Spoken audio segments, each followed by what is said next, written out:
Ito naman ang ating pag-usapan. Marami na rin mga congressman ang naaawa. Tingnan natin to. Ang totoo niyan, marami lang sa atin ang naaawa sa kanya. At marami ang naririnig kong nagsasabi, nakakahiya. But Madam Speaker, distinguished colleagues, Kanino ka naaawa? Kay Bongbong Marcos dahil may sakit? Naawa ka kay Bongbong Marcos dahil may bukel? May bukel si Bongbong? Hindi. Naawa daw siya. Naawa raw siya kay Kiko Barsaga. hindi hiya ang nararamdaman ko. Ang nararamdaman ko ay awa. Awa umano ang naramdaman ni House Deputy Ang plastic nitong babae na to. Ang plastic mo, ting. Naawa ka kay Kiko. Mambira. Oh, ba't ka naawa kay Kiko? Speaker at Iloilo 1st District Representative Janet Garit para kay Congressman Kiko Barzaga matapos patawan ng panibagong 60 araw na suspensyon ng Kamara sa kanyang paliwanag upang pagtibayin ang boto pabor sa rekomendasyon ng House Committee on Ethics and Privileges na suspindihin si Barzaga. Sinabi ni Congressman Garin na ilang ulit na siyang nagpakita ng konsiderasyon sa kapwa mambabatas. Gayunman, sa kabila nito, hindi umano tumigil si Barzaga sa pagpapakalat ng maling impormasyon sa social media na nakakaapekto sa reputasyon ng mababang kapulungan. Ayon pa sa mambabatas mula Iloilo, posibleng may personal na dahilan si Barzaga sa mga naging kilos nito at ang suspensyon ay panahon upang magnilay at suriin ng mambabatas ang kanyang sarili. Bilang isang doktor,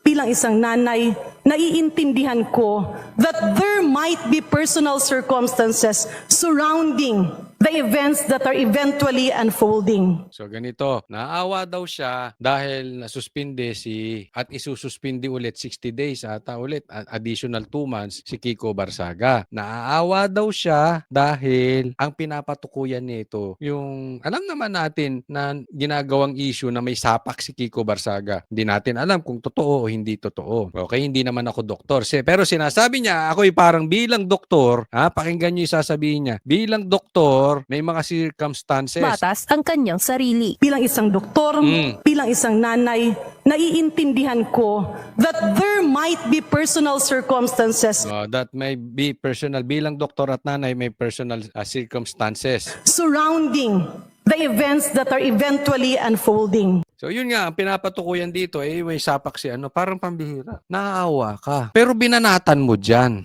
Di ba? Pambihirang kaplastikan nitong mga ito. No? Kung talagang naaawa ka, hindi mo na dapat binabanatan. Alam mong nandiyadyaan ka. Alam mong ilalabas sa TV yan. Tapos, meron kang sinasabing medical. Maybe not directly, pero alam naman natin ang pinatutukuyan nila na may medical problem tong si Kiko. Di ba? Naawa ka pero siniraan mo ang plastic na itong mga to.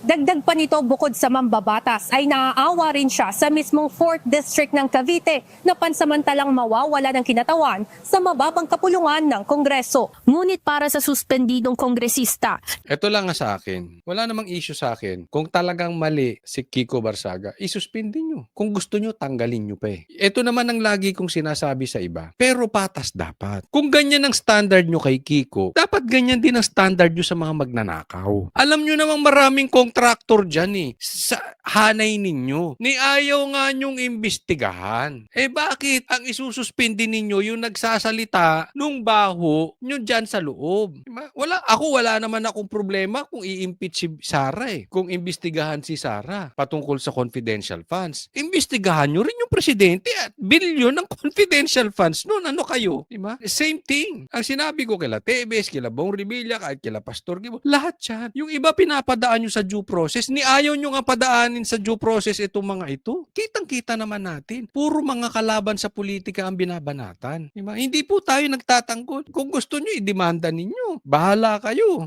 Alam ko may immunity itong mga ito. Pero antayin nyo panahon. Idemanda ninyo kung may mali siyang nagawa. Diba? Tanggalin ninyo. Okay lang.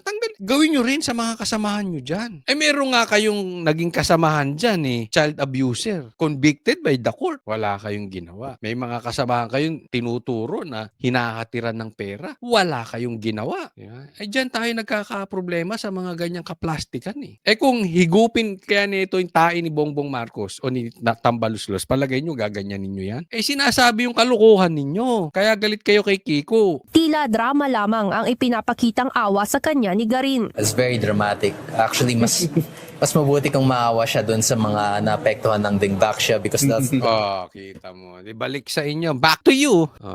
Doon kayo maawa. Ako, dapat sinabi mo, hindi lang sa mga naapektuhan ng sakit na yan. Dapat yung gamot na yan. Dapat sinabi mo rin na dapat maawa kayo doon sa mga namatay sa baha. Doon kayo maawa doon sa mga ninakawan ng distrito ng pera. actually the mothers there face far more than whatever I'm facing now. Giit pa nito, mas nararapat umanong ituon ng emosyon at atensyon sa mga karaniwang Pilipinong humaharap sa mas mabibigat na suliranin kaysa sa mga usaping may kinalaman sa politika. Because losing 2 months in Congress or even losing my position, facing suspension or expulsion, these are very small compared to the problems that the average Filipino citizen face.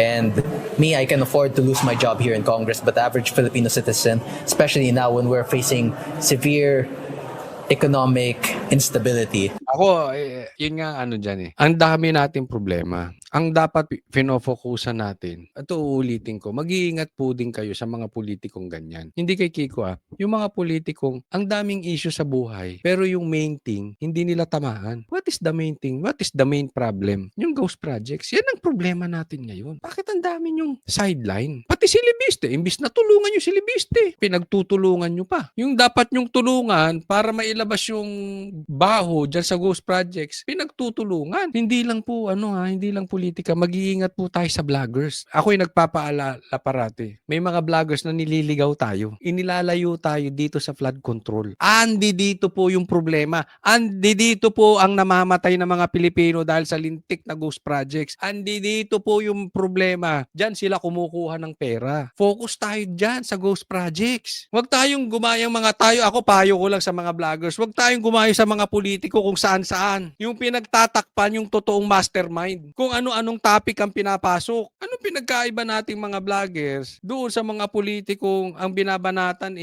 yung mga senador, si Kiko, si Libiste, pero tahimik sa flood control. Anong kaplastikan yun? Di ba? Anong klase yun? Huwag tayong gumaya sa mga ang bilis naman nating nabulok. Kaya anong iisipin mo sa politikong umiiwas sa usaping flood control at saka ghost projects at mastermind? Di bayad, di ba? Di ganun din yung vloggers. Yung umiiwas sa flood control sa ghost projects. Focus tayo. Huwag tayong kung ano-ano. Ako kasi nagagalit na rin ako dito sa mga wala nang inatupag tong gobyerno na ito. Hindi lang gobyerno, pati yung vloggers. Kung hindi, paano makakalusot sa flood control at paano pababagsakin si Sara ng hindi halata?